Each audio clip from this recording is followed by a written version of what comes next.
This is episode 32, and today we will talk about how the art of marking can save your voice.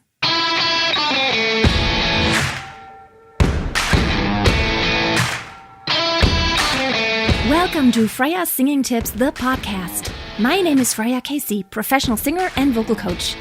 I have been on stage my whole life, and I'm passionate about helping you discover the awesomeness in your own voice. Opera, musical theater, jazz, pop, folk, rock. I have done it all. And I want to give you golden nuggets of advice on how to be the master of your voice.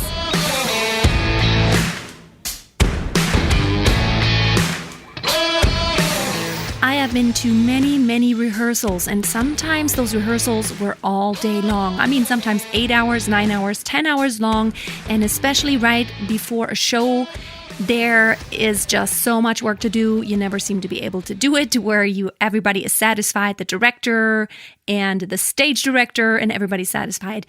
And you as a singer, a lot of times you are at the disposal of people who try to make this show happening. So, and especially even when you're in a choir and even when you are in a band, and sometimes you just need to work toward a goal. You have like 50 songs that you need to really get down, and you have hours and hours and hours of rehearsal. As a vocalist, you have this challenge of just having one pair of vocal cords, and those are very delicate. It's like an athlete. You only have so much energy that you can actually put into it before you start damaging something. So you want to be very careful. That way, especially when you're working toward a gig, you want your voice to be the best by the time gig day rolls around. So you don't want to wear yourself out those last days right before the gig. So what do you do in order to save your voice and still be able to rehearse and to get down those things that you're still working on? Especially when you do anything with stage directing and you acting and you're trying to find out, okay, where am I supposed to stand here? And there's a rehearsal just for lights. There's a rehearsal just for props and making sure that everything is there. And even with a band, sometimes there's rehearsal just to get the guitarist plugged in and they want to try the solo again and they just want to try the ending again. And going onto stage, there's so much that you need to go through. And you need to save your voice. You need to conserve your energy because you want to be on when the gig rolls around and not be wore out. I mean, nobody wants to hear a worn out singer and a singer who tells them, well, I'm worn out, but I did rehearse. I rehearsed a lot, and that's why I'm so wore out. Nobody wants to hear that. They want to hear you at your best whenever your audience is there, and that's why you're actually working toward that. All that work you're putting into the whole rehearsal process is just so your audience gets the best possible version of you as a singer, as a performer. And saving your energy is so important. And one word that we use for really saving your voice is just marking it. What is marking it? And a lot of times when we are in rehearsals, especially when you're really in musical theater or opera, anything like that, everybody will understand that at times you will have to just mark it. Vocally mark it, which means that you don't, first of all, sing out full volume, and you also don't always go to the pitches that are meant, but you just sing it an octave lower or something like that. That way it is much easier on your vocal cords. Let me just demonstrate that let me use the Star Spangled Banner just because everybody knows it and it has a pretty wide range. So instead of going, oh, say, can you see by the dawn's early light, it has a pretty large range. It goes down and up. So in order for me to be able to do it like maybe 50, 60 times over and over again, I would have to make it a little bit easier on my voice. So instead of doing it like I just did, I could go like this. Oh, say, can you see by the dawn's early light what so proudly we hailed? Anytime it gets hard on my voice, I'm just singing it in an octave lower. And I'm also not singing it out as loud. Sometimes you may just want to go, oh, say, can you see by the dawn's early light what so proudly we hailed? And so on and so on. Just not going out as loud. The most important thing here is that everybody else involved, it could be the band, it could be the other singers, it could be the other actors, an orchestra, that they know what you mean and where you're at. When it's not all about the perfect singing for you, you need to mark it, especially when you have long rehearsals and you just need to save your voice. Otherwise, you will be pooped by the day your gig rolls around. If you do this for days and just sing out loud, it's not going to work. You are going to be wore out. The most important thing is, even though you are marking and you're not singing fully out, you still need to have perfect technique, which means you want to have very good breathing, very good support, and very good basic body tension in order to do that. You don't want to be too breathy. You don't want to become breathy just because you're taking back the volume. You need to still basically do everything that you would do when you're singing out full, but just take it down a notch to where your vocal cords are not getting quite as strained.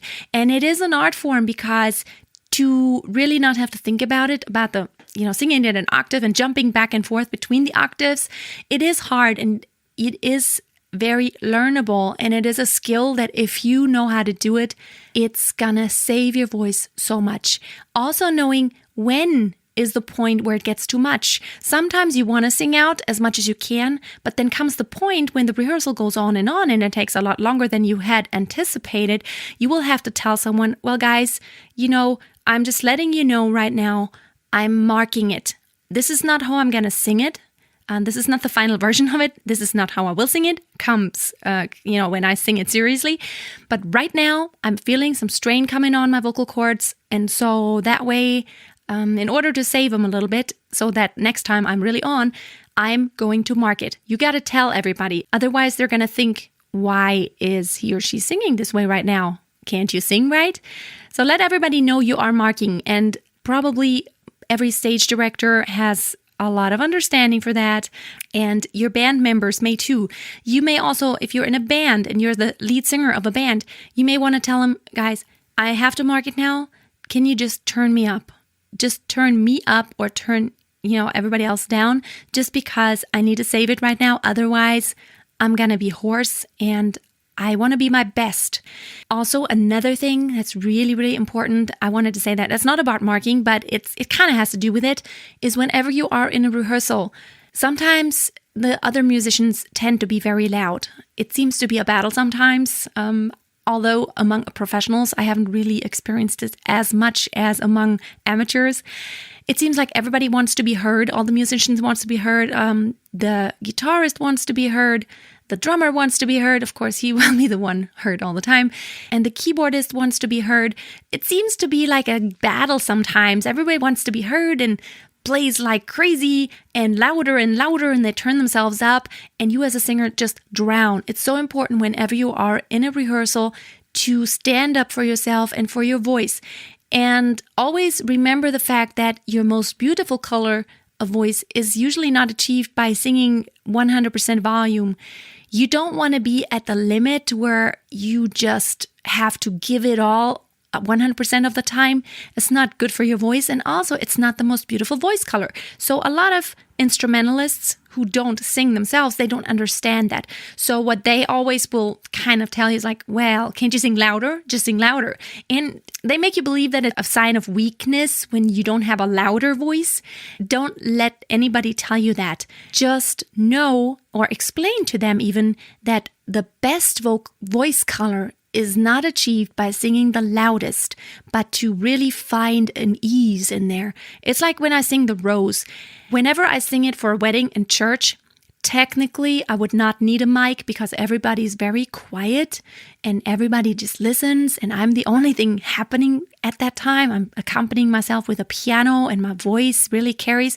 However, the reason why I do use a mic all the time is just because it makes for a much more beautiful voice color.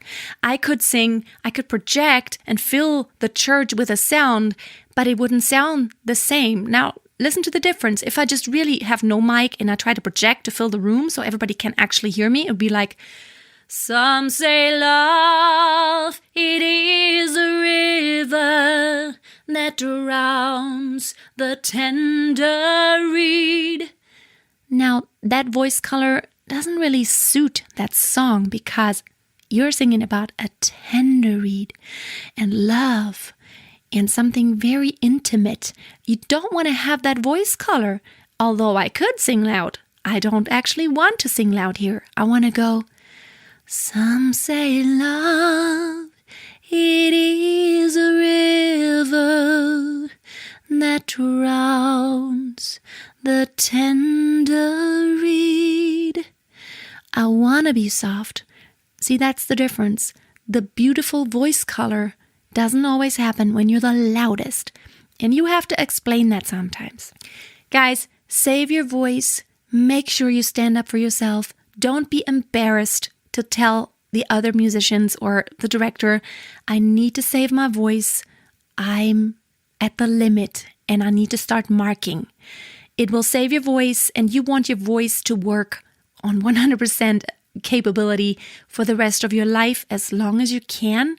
So in order to have fun singing when like 20 years from now, you need to really save your voice and be conscious of when is the point where I need to just take it down and not push myself anymore over the limit. Well, I wanted to make one more announcement today. Registration is still open for my online masterclasses for singers. I will start them in January. It's a 3-month program, and what we will do, you will get a one-on-one coaching with me, and also every week over the course of the 3 months of the course, we will meet with a group, and everybody will be in the spotlight, and you will sing, you will be given critique points, and you will also critique the others. It's very important to also learn by diagnosing problems for other singers and trying to prescribe what they could do to solve the problem.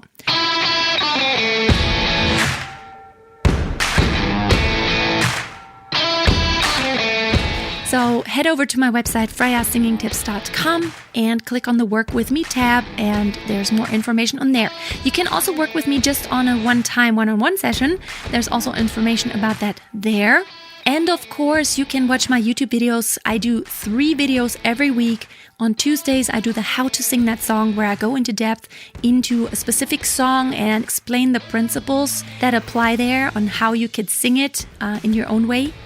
On Thursdays, I answer questions that come from my audience, the Q&A session. And on Fridays, I give a singing tip just about anything that is singing related. So check out my YouTube channel if you have not already, and subscribe so that way you will always catch all the newest videos. And lastly, if you have not already, I would love for you to join my Facebook group.